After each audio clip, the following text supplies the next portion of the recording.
It's the WP Minute Plus, your home for long-form discussions with WordPress professionals and industry experts, covering our favorite topic, WordPress. Be sure to follow us. Search for WP Minute in your favorite podcast app. Follow this podcast and our 5-minute weekly edition. Or head to thewpminute.com/subscribe and join the newsletter. I'm told it's like a warm WordPress blanket that gets delivered to your doorstep every week. Looking for all things WordPress? The WP Minute has you covered. This episode of the WP Minute Plus is brought to you by our friends at OmniSend, the top-rated email and SMS marketing platform for WordPress stores. With OmniSend, you'll be launching pre-built e-commerce automations in no time, as well as intuitively segmenting customers based on their shopping behavior and even trying out SMS or push notifications, all from the same platform. More than 100,000 e-commerce brands use OmniSend to drive sales and build better customer relationships, converting their customers with quick-to-create, highly relevant emails and texts. Are you ready to start building campaigns that really sell and convert your customers? Find out more at omnisend.com. That's omnisend.com, OMNISEND.com, omnisend.com.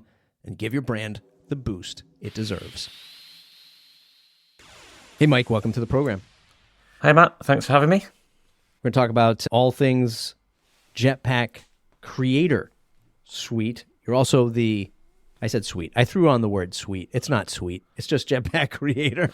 I don't know why I threw on the word suite there, but Jetpack Creator recently announced in a blog post. I'll link that up in the show notes on November 6th. Take your content to the next level with Jetpack Creator. What's that all about? We're going to talk about it. You're also the co-founder of Zero BS CRM, which was acquired by Automattic, which was folded into the CRM solution that Jetpack has in it today.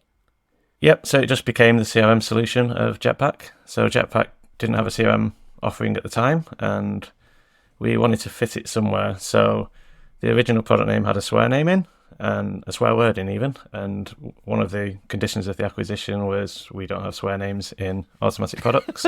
Such an Automattic thing to do. I mean, come on, let's keep it in there. So it was Zero BS CRM, and then we sort of rebranded it a little bit to just ZBS because like people could still understand like the BS in it, and then decided to either just rebrand it under Jetpack. I know why you named it that, because there's a lot of BS in CRM, and we can talk about that. There's a lot of BS in content marketing in the creator space, right? A lot of platforms out there.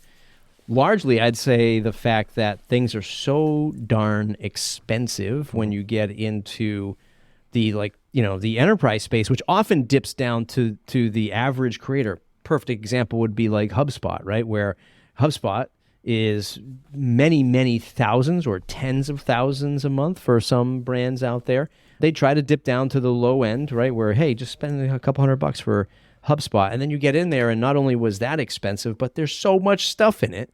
Do I need all this stuff? And I assume, I never used your product back in the day when you first launched it, but I assumed it was a more minimalistic approach to CRM inside WordPress. Yep, so that one started off on the back of, so the co-founder's dad worked in construction and he tried using Salesforce at the time and it was just too complicated and he just needed something simple to send invoices to his people that he's putting roofs on houses to.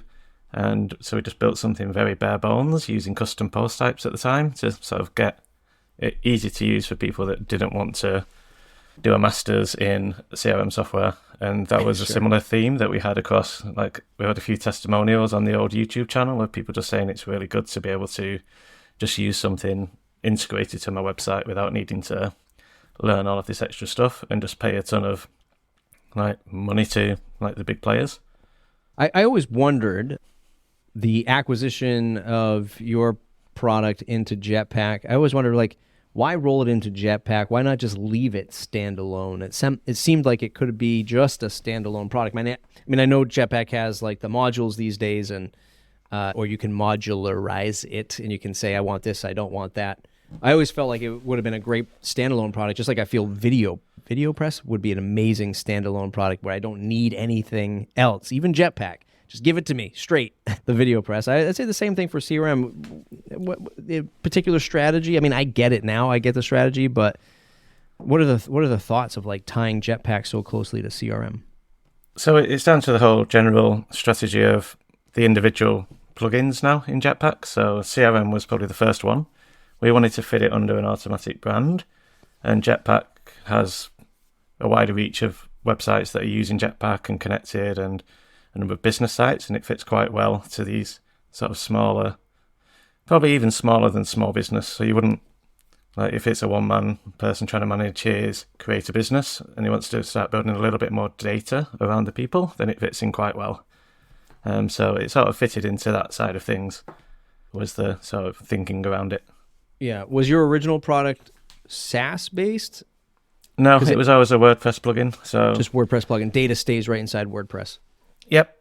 Which was quite popular in, like, definitely in Germany. So around GDPR, like people wanted to keep their own data and not just have it sitting on the cloud somewhere. So that was like one of the main selling points of it at the time, was that people just could have the data, download the data, and not get worried about it going out of business and you losing all your contacts. So that was a good, and that's still the case today. It's still all in your own install, so you can take it wherever you want. So even with Jetpack, it's not like hosted at .com or something like that. That data still lives in the database of the website.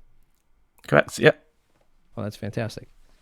Are you continuing to improve the CRM product and launch new features for that, or is it more like publishing and content creation as a whole, like we're about to get into with Jetpack? Do you all still invest in the CRM side of things? Yeah. So there's still work going on in the CRM. There's been a lot of like bringing it in line with the Jetpack look and feel as well. So if you installed CRM before version 6, you just get the black and blues of the old ZBS plugin, whereas now it's moving more in line to fit in with more places. Literally with the and figuratively, the black and blue of install. So turning it green, making it a bit more of a consistent view across all of the Jetpack products, and then leaning into the creator side of things. If you're building your subscriber list, then you can then complement that with CRM. That's sort of the longer term plan there. That, like, if you try and remember, like we had this conversation before about our kids, we can make a little note about how many boys I've got, what age they are, and then when we talk again, you'd be like, "Oh, what were they called?" And you can just bring it up nice and easy. Maybe you can explain. I don't want to put words into your mouth, but like I'm really friendly with Jesse Friedman, who is probably now doing WP Cloud project. I know Jeff Galinsky used to work for me. He designs for Jetpack. I feel like you still have like that entrepreneurial spirit in you. Like I see your tweets. I see the way that, like when you were talking about Creator. Is that something that they like entrust you with? Because I feel like you feel a little bit different than the average Automattic employee, I guess. Like you seem like more of like a product guy, but you're out there like talking about it with more marketing speak. Is my compass correct with that, or is it just like, hey, you can't help yourself, this is just the way you are? I think it's just ingrained in me in that, like, that's my passion, is like the product vision, and just as a starting of your own business, you talk about it, you build in public, and you try and get the word out more. And I sort of carried that across other Jetpack products that I've worked on. So Creator was me just using Jetpack more, noticing these areas, and like, well, we could package this and present it in a way that it displays the value of what's in Jetpack that might be quite hard to find. Yeah. I'm going to keep burying the lead of Jetpack Creator for a few more moments. Jetpack has always been something that, obviously, look, if you go back 10 years, there was a lot of bad sentiment around Jetpack. I think it slowly has, improved for the team, for the company, for the product itself. Like, I think people are maybe less opinionated about Jetpack these days. Rightfully so. I think the product, has become in line with a lot of hardcore WordPress user expectations. For example, being able to uncheck and check off things that we don't want, in the install. Bloat and speed and performance was always the thing. I think the team has done a little bit better with that, over the last few years. I would say that the goal, my hypothesis of the goal is Jetpack looks at WordPress and says, this is the best way to experience WordPress. How far off am I from that theory or hypothesis? I think it's gets closer every day, the more that the team works on like the performance plugin. So Jetpack Boost is out there, and because we're behind a performance plugin, then we need to make sure that Jetpack is also performant. So we have the performance team not only looking at making websites faster, but looking at like on the admin pages, like what are we being as efficient as we can be there, and always like making modules easy to turn off, to turn on, and just only use what you need. Because Jetpack does have like so many things, right? Stats, payment. I mean, there's a million things in there that you probably know about way more than I do.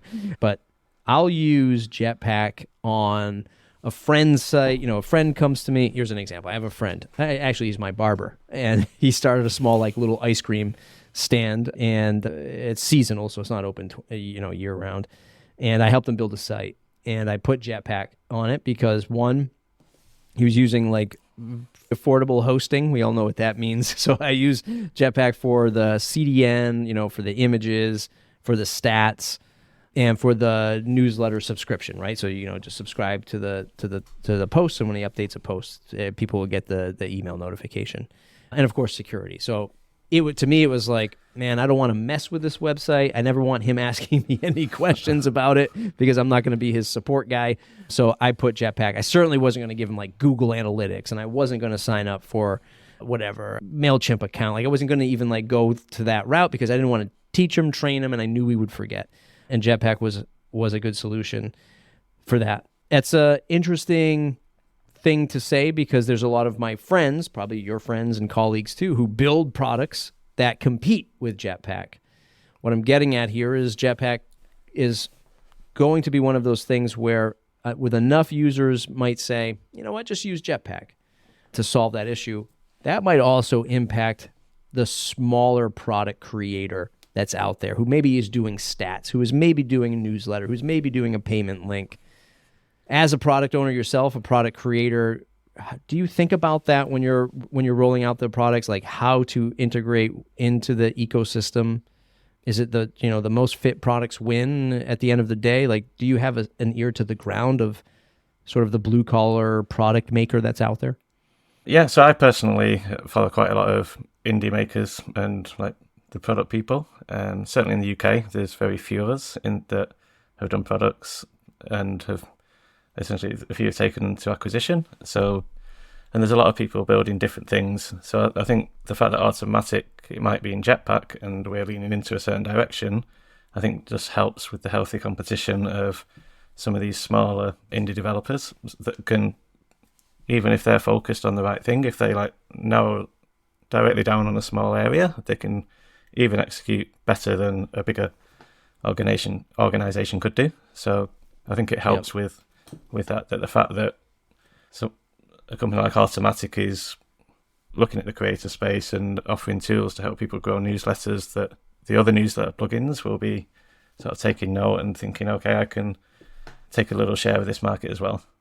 I just recorded a news roundtable for the WP Minute Plus podcast, and we were talking about, let's say, WordPress.com versus Jetpack versus Woo Express and Woo.com. And like you had all of these different pockets of like ways to do things with WordPress all under the umbrella of Automattic. And it makes it pretty challenging, right? So if somebody came to you at Automattic and they say, hey, Mike, the goal is to launch something for creators, but you have to do it with just like the tools you have right here. Like, we're not going to give you WordPressCreator.com. No, you're going to do this in the thick of all of these things, the Jetpack stack, the WordPress.com stack. I don't think it's fair. I think it makes your job a little bit more challenging because WordPress can do so many things, and WordPress and Automattic itself doesn't give like the tight funnel lane on how to achieve that. Like, sell things with your WordPress website, it's massive WooCommerce. Become a blogger, it's the entirety of WordPress and the ecosystem at WordPress.com. It's be a creator, like maybe say Ghost or Beehive, but those are real tight UIs that do one specific thing. We don't get that in the WordPress world, or maybe it's just slow baby steps to get there. Is Jetpack Creator that initial step in that direction? I think it's starting to pull things together that way. So if you try to use it today, like you say, that type, somebody new to it wanting to create something, there's a lot of different directions. So if you're creating a course, it's not just Jetpack Creator, you'd need to look at something like Sensei on the side. And so there's like, if you wanted to run a community, then you look at, again, thinking of WordPress, things like a buddy press alongside the type of thing. So it's sort of trying to bring that together a little bit. But those like definitely UX flows of somebody coming in with a specific like vertical, I think that's still got a way to go.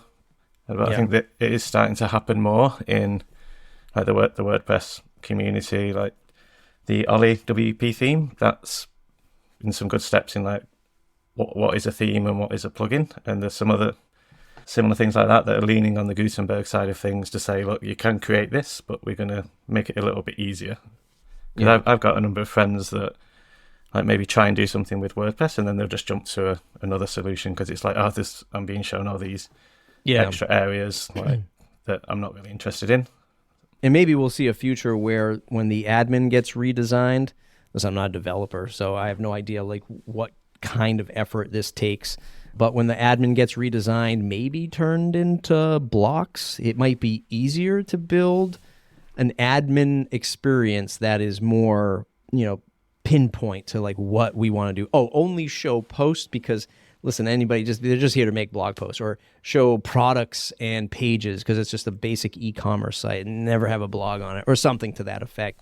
And maybe WordPress can become more modular, because I'm using a P2 instance for my WP Minute, some of my WP Minute members, and like P2 is pretty cool. It's still just WordPress. It doesn't like, it's like, man, you could compete against like a Slack or a Teams with P2, but no, it's still kind of just like rough around the WordPress edges, which is not your fault, but it's just like there's so many things that WordPress does and Automattic's trying to solve. It can kind of make, the task a little bit more challenging. Yeah, and P2 definitely, it's got some cool features that like I kind of wish were available elsewhere. So like the mention system and a lot of the things there that it's sort of like a good thing to start a community. But then on the other side of it, it's very more like workspaces. So you create a workspace as opposed to a community. So it could be another angle that P2 would fit, would be if someone wants to create a community. So like the WP Minute podcast, or like a post status that instead of being on Slack could be running on something like P2. If you're listening to this, Matt, I'm using P2. Hook us up. Let's get things going. All right, let's talk about Jetpack Creator. Is it modules collected together? I keep calling them modules. They're modules, right? Is that how Jetpack refers to them?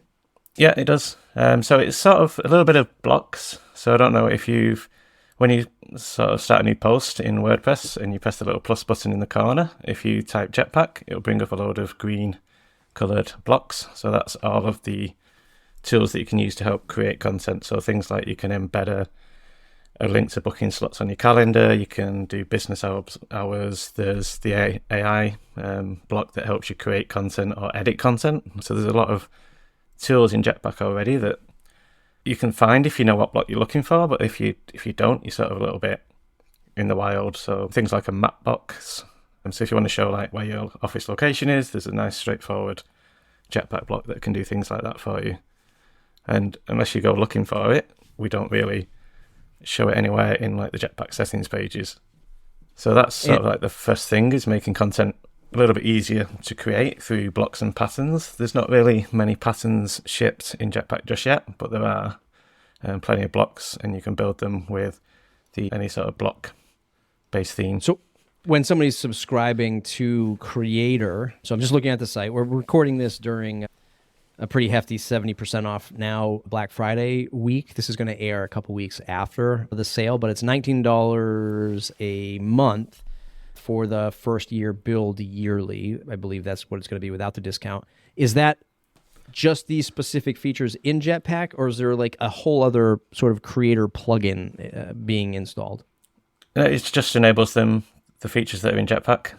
So there's no standalone plugin for this yet. It's all running from Jetpack on that side of things. As for so it'll be the first year you get a 50% discount. So It's showing $10 a month. Yeah, so $10 a month once the Black Friday discounts drop off. But yeah, so it's if you can do a lot of it, pretty much all of it for free with just Jetpack, but the transaction fees are a little bit higher. If you were to use the donation block and start accepting donations, then there'd be a bit higher transaction fee on top of the Stripe fees. So there's nothing in Creator at the moment that's really that you can't try for free in the free one. There's a few like things around the Creator network that are a little bit different if you're a paid subscriber or a free user, and we can talk about that a little bit more. There's not new blocks that will unlock if you subscribe. Everything's already in Jetpack. When you and the team set off to build the sort of creator package Jetpack and make this sort of creator offering, is it sort of trying to compete with some of the folks I mentioned before, like a Substack or a Ghost, where it is sort of one of these turnkey solutions that does one or two things really good, or do you see Jetpack Creator competing with something else? So there's a lot of work being done on WordPress.com around competing with like the Substacks, and Jetpack historically has been you get the best of WordPress.com on your self-hosted site. So Creator is essentially unlocking all of the work that's been done there for people that are just hosting their own self-hosted website. So that's what it's competing with. So any enhancements that are made to how fast you get subscribers or where your site's recommended across the WordPress reader, there's a lot of, it's just enabling that for people that are using Jetpack that wouldn't be part of that otherwise. I'm curious, do you all have a definition for creator, like a customer avatar, back in my agency days, kind of profile who somebody is, come up with a fake name, what their interests are, how they approach it? Like, how do you think of a creator? What does she do with her website? I think it covers a lot of different people. So from podcasters to even just like personal trainers that are wanting to take their business online. There was a lot of that happening during COVID that the gyms had to shut. So a lot of personal trainers would go on and they'd start doing Zooms. So, or having like a 12-week training program and just having that ability to have a website that can do that sort of stuff. So there's a lot of different angles you could go. You could even go as far as like a cat rescue that wants to start accepting donations, so they can set all that up without really, and they can worrying too much about paying a lot for hosting and anything like that. They can get Jetpack installed and start setting up and accepting donations. So there's a lot of different angles you could look at. Which is the most used creator use case is a completely different question. So I think it depends. Yep. It's targeting a lot of different verticals that you could cover. So the blogger, the YouTuber, that could start putting content using something like VideoPress instead of YouTube, but then YouTube does bring other benefits to being on YouTube, as you're well aware. In this day and age, which, listen, I am still a diehard blog, own your .com, like have your website, build your foundation, obviously using WordPress. But over the last few years, which is still funny to say because it's really like over the last 20 years, marketers are always saying like grow your email list, have an email list, that kind of thing. Is there a sense of like what creators use more in terms of what kind of content they're creating with WordPress and Jetpack? Is it still blogs? Are you seeing a rise in email newsletter creation? Like what is that content that's being created most? That's a good question. So I think my gut's sort of saying there's people that are still blogging a lot, and the more people that blog, the more people that want to blog, and then the network effect sort of picks up, that the more people that are writing, the more people that can find things to follow. So it feels like with WordPress that like taking e-commerce to one side, like people are trying to do that and build their own following, because like say you do it on Twitter or X, and then there's a big platform risk there that you can't really get at your contacts or they shut down. Whereas if you're building something that you own, and that I think it's still people are trying to grow lists and trying to then monetize those lists. And there's a lot of different ways now that is easier in WordPress that maybe wasn't as easy a few years ago. So things like accepting paid subscribers. So you could be growing a list, you could have 10,000 subscribers and then have specific content going out just to people that are paying you a certain amount per month to be part of a community, for example. So there's a lot of different things now, and I think it all just comes to, there's a lot of different ways to put content out there. So whether it's a YouTube channel, a Twitter account, a TikTok, but ideally you want to get everything, you want to get that person's email to then either, depending on like your goal, do you want to make money from your email list, or do you just want to have an impact with the content you produce? So at the end of the day, you want that audience to be able to feel good about what you produce as a content creator. And it's not easy. Like, I think you've been podcasting over 10 years now, and you need to be passionate for what you do. Like the underlying thing with Creator, like if you use Jetpack, if you pay for the Creator plan, it's not going to fix the issue that you need to be producing that good content and consistently producing that content. It just makes it easier with like the introduction of AI. You can maybe not make as many typing mistakes, or if you need a bit of help, like getting the skeleton of an article or some ideas for some new videos, then you can use the AI to help with that. But in the end, you still have to be putting out that content consistently, and because otherwise it's sort of like, I always liken it to turning on a TV channel, and then if there's no content, you just see that fuzzy screen, or the one with the person holding the doll saying like programs will resume shortly, that no one's going to want to follow you if you're just not producing the content. Yeah. And it is hard to do. It's hard to do consistently if it's not your main 9 to 5. Yeah, so there is definitely a desire, a lot of people look at becoming a creator, right? Becoming a YouTuber, right? If you focus on, and I come from a unique angle, right? Because I've been podcasting for over a decade, never stopped. Well, I mean, I stopped, but I switched from season to season or whatever, but I haven't quit the medium. My YouTube channel just crossed 15,000 subscribers. And I worked in the audio industry in my last role for 2.5 years at a podcast hosting company that actually Automattic had some seed investment in.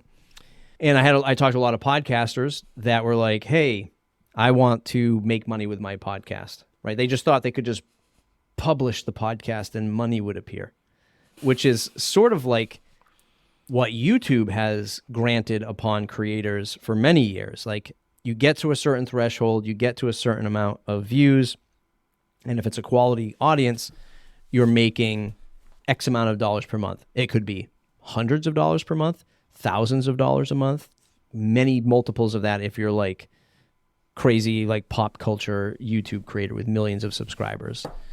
But you hit the nail on the head, is that you can't give up creating this content.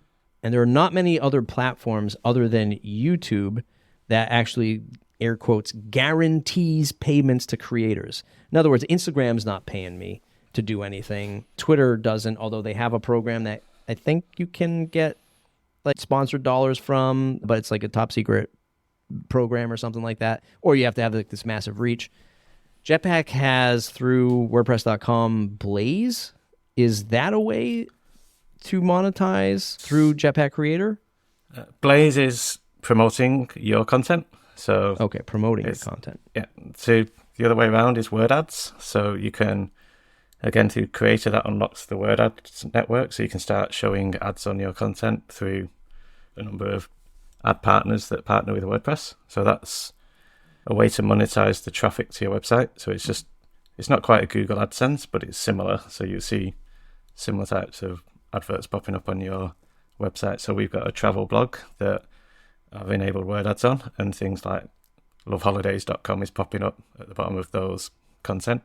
I don't get a ton of traffic to that travel blog because we've unfortunately stopped traveling since having boys. So it's sort of like, again, we're not producing that content. We're not doing like those influencer marketing where you're standing on the edge of a waterfall and like walking down into the pool, like not wearing very many clothes. So like we don't do that sort of stuff. So we're not getting that type of hardly any traffic to that site. But if we were producing more and more content, then that is one way to monetize the traffic that you're having to your website. It's a challenging thing, right? And it's something that I think is going away. I mean, I've seen my ad dollars from YouTube get cut in half again, get cut in half again, And it's just like, wow, this is a tough game. There's a lot of people who aspire to do these types of things. And, even with tools like you're providing and YouTube, I'm still a big believer in you're going to have to understand that if you're looking to make any kind of substantial amount of money through content creation, that you have to look at it objectively as a business. You have to approach it as a business, and you have to think like a business where half your time is spent creating content. The other half is going to be doing like direct sales and partnerships and sponsorships. It's what I've done with the WP Minute. Again, unless you are half naked jumping into a pool off a skyscraper, then most people aren't going to click that YouTube video. If it's just an average video, then you're going to see less traffic. If you're not posting, you're going to see less traffic. If you're not recording audio, you're going to see less traffic. And it's a lot of work. And I don't have a direct question there, but the creator space is challenging. The money doesn't just show up. Like, you have to put in the work for this stuff to become a business for you. Yeah, I agree with that. So it's for the people that are starting out, like I said earlier, it's not the magic pill. It's not the diet pill that you're going to lose 20 pounds overnight. You have to be creating that content, and just sort of like whether you also tweeting at the same time, or also you do like a video version or a podcast version that's then on the various podcast apps, that it's getting every little bit of content you produce. It's sort of like, how can you repurpose that and amplify that? So there's, again, I'm keep sort of leaning to different areas of Jetpack. So with Jetpack Social, then you can write and it'll ping it out to all of those networks. Of like, Twitter used to be Automattic, but now there's just like a very quick one-click share option that's came out in the last release of Jetpack, so that you can continue to, you write your content and then you can just click and share it to Twitter. And there's Mastodon is another one that sort of getting your content out in more places, you're likely to get more people to come and find your website and then hopefully subscribe to a newsletter or to a particular blog post comments or whatever else that you're producing. I want to wrap it up with one other question here. So I'm looking at the pricing page. For Creator, there's a 2% transaction fee. Is that going on? Where does that come into play, the 2% transaction fee? So that's only if you make a transaction through any of the blocks. So if you have a paid subscriber and they pay you, say, $100, then that 2% of that would only happen if that payment is made. But then there's the Stripe processing fees on top of that. So that's the difference there, is that you could get started building an audience, and then when you come to monetize it later down the line, you can then make the decision of, is it worth me upgrading to lower that fee? Or am I happy staying and paying a little bit of a higher fee while still using the things? And that could be like a donation form, or access this private post but pay me $5 or something like that.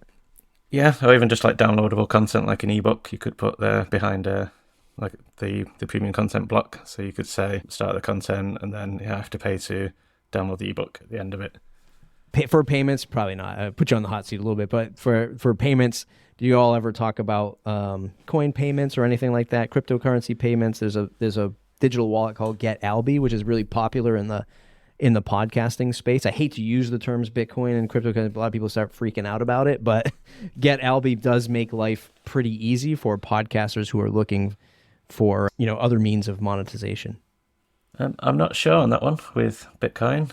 I think with it integrating with Stripe, I think if Stripe is offering that as a payment option, then you can just lean into whatever Stripe are offering, because it's when you do choose to set up a paid plan or set up a donation form, you go through the Stripe Connect flow. And so it's whether those options are available in Stripe could then come through into the website. I don't think we've had much feedback about people wanting to accept Bitcoin, just because of all the ups and downs of like holding your cash in crypto can be a little bit scary for most. Yeah, for the creator side, just to paint the picture for podcasters, there's a whole like another sort of almost similar to WordPress. There's an open source RSS standard called the Podcasting 2.0 movement, and it's really just enhancing RSS and the capabilities. And one of that is payments through the Lightning Network, which is like a smallest form of Bitcoin payments. And the reason why it's so effective is because it doesn't have to go through traditional means of merchant accounts like a Stripe that's always taking the 30 cents plus the 2.9%, because what they're doing is they're micro transactions. Like you could be listening to a podcast and just love that moment of the podcast and give somebody 25 cents, right? A quarter, a nickel, a dime, a dollar. And all of that money goes to the creator, versus if you did it in traditional land, you would lose like 50% of it. Yeah. And people probably wouldn't even process it because it would cost more money to process it with these other outlets, right? So that's a really popular solution. Anyway, in the podcasting world, it'll be interesting to see if that ever made it to the WordPress side, like micro transactions to help creators like that. Mike Stott, thanks for hanging out today. I know you're up late. Indeed, I'm up late, but like I said, the boys are in bed and they've not woke up. I was expecting them to hear the baby cry on like halfway through the podcast. Yeah, I know those stresses. I know those stresses all too well. Mike, where can folks go to find you to say thanks for doing the show? Sure. So you can find me on Twitter at mikes.wp. I do have a fledgling YouTube channel that I'm starting to do more videos around, like the creator space and looking at what some of the bigger websites do for creators, not for creators, but how they set up their content and how, if you were setting up your own, how you could do something similar. But that's just a personal passion. Mike, thanks for hanging out today. Thanks for doing the podcast. That's it for today's episode. Get the weekly newsletter at thewpminute.com/subscribe. Want to support the show and join a Slack group filled with WordPress professionals like you? Talk about the news, share your WordPress business content, and network with others. Head to thewpminute.com/support and get access to our group. Support the show for as little as $5 or more if you feel we provided more value. Thanks to our pillar sponsors, Pressable, Bluehost, and OmniSend. Thanks to our Foundation Plus sponsors, WP World, Image SEO, and Hostinger. Thanks to all of our annual supporting members and you, the listener. Without your support, the WP Minute wouldn't be possible. Thanks for listening. We'll see you next week.